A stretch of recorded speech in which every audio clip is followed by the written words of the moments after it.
Welcome to Ravnivas vlogs. ఈ video వచ్చేసి కారబొంది కర్రీ. ఇది మీకు తెలుసులేదు, నాకు తెలీదు. మా సైడ్ అయితే ఫేమస్ కర్రీ. కోనసీమ ఈ సైడ్ ఉన్న అందరికీ తెలుస్తుంది, గోదావరి సైడ్ అందరికీ తెలుస్తుంది. కారబొంది కర్రీ అంటే పెసర పనుకల కర్రీ, ఇవి చాలా ఫేమస్ మా సైడ్. సో రెసిపీ చెప్పేస్తాను, వచ్చేయండి.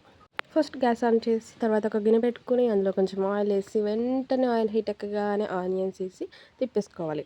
ఆనియన్స్ కొంచెం మగ్గినాయని అర్థమైన వెంటనే కొంచెం గల్లుప్పు కానీ లేదా సాల్ట్ కానీ వేసుకుని కలుపుకొని కాసేపు మూత పెట్టుకుంటే ఆనియన్స్ బాగా మగ్గుతాయని అర్థం. ఆ తర్వాత కొంచెం పసుపు కూడా యాడ్ చేసుకుని మళ్ళీ ఒకసారి తిప్పుకుని మూత పెట్టుకోవాలి. ఇలా తిప్పుకుంటూనే ఉండాలి, ఆనియన్స్ బ్రౌన్ కలర్ వచ్చే వరకు మెల్లగా తిప్పుకుంటూనే ఉండాలి. ఆయిల్ కొంచెం ఎక్కువ అయింది ఆ రోజు మా కర్రీలో. బేసిక్గా అంత ఆయిల్ అవసరం లేదు, మీరు కొంచెం ఆయిల్ తగ్గించుకోండి.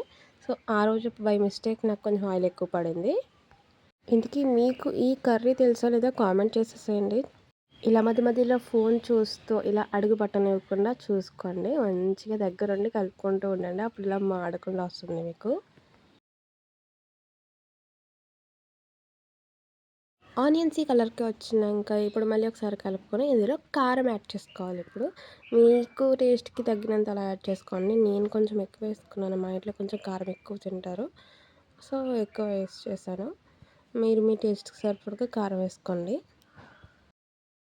మిక్స్ చేసి ఒక 10 మినిట్స్ అలా లిడ్ క్లోజ్ చేసి ఉంచేసేయండి, ఒక 5 to 10 మినిట్స్ అడుగు పట్టకుండా.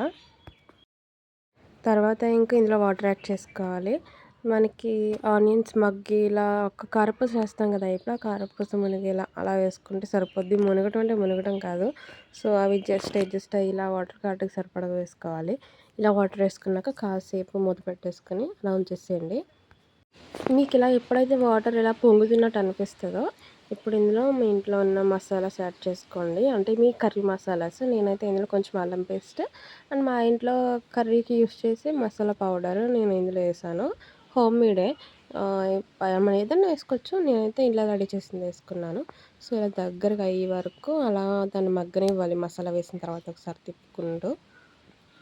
సో అలా మూత క్లోజ్ చేసుకుంటూ తీసుకుంటూ కలుపుకుంటూ తర్వాత కొంచెం ఇలా థిక్ కన్సిస్టెన్సీ అనిపించినప్పుడు మెయిన్ ఐటెం ఇప్పుడు కారబందు. ఇదే కారపూస అంటారు, కారబందు అంటారు, గొల్లమిచ్చర్ అంటారు మా సైడు.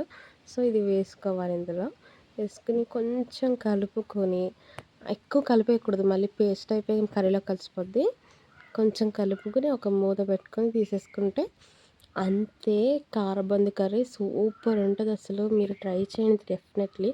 ఇందులోకి రసం ఉంటే మాత్రం ఇంకా బాగుంటుంది, రసం అయితే ఇంకా బాగుంటుంది. అలా మెత్తగా అయిపోవాలి, కర్రీలో ఉన్న వాటర్ అంతా ఈ కారబందు అబ్జర్వ్ చేసుకుంటుంది.